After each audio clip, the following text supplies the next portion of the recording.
దేవుని సత్యము మనలో ఉంటే, సత్యము ప్రపంచానికి అవసరం కాబట్టి దేవుడు ప్రపంచం కొరకు వాడుకుంటాడు. ఆమేన్. మనిషి గొప్పవాడు కాదు, మనిషిలో దేవుని జ్ఞానం గొప్ప కార్యం చేస్తుంది. ఆయనది గొప్ప మనసు, ఆయన ఆలోచన గొప్పది, ఆయన సంకల్పం గొప్పది. అది మనకు అర్థమైతే మనం కూడా గొప్ప వాళ్ళం అయిపోతాం. ఈరోజు మన సక్సెస్ ఎక్కడో ఓ చోట ఆగిపోయింది. ఎందుకంటే మనకు నచ్చిన చోటు ఉన్నాం మనం. ఈరోజు మనం అనుకున్న దగ్గరే ఆ 4 గోడల మధ్యలో ఆగిపోవడానికి కారణం మనం చిన్నగా ఆలోచిస్తున్నాం. దేవుడు చెప్పాలనుకున్న గొప్పవి గుర్తించలేకపోతున్నాం. ఈరోజు పరిశుద్ధాత్మ దేవుని స్వరం నేను మీ ముందు పెడుతున్నాను.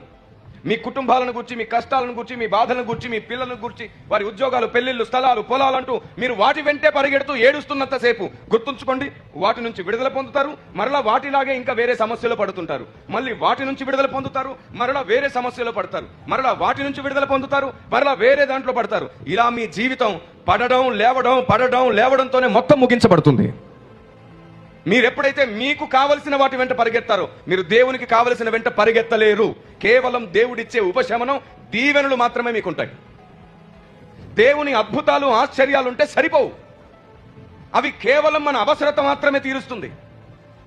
కానీ దేవుని అవసరత తీర్చగలిగేటట్లు సంఘం ఎదగాలి అంటే మనం ఆత్మలో వర్ధిల్లాలి.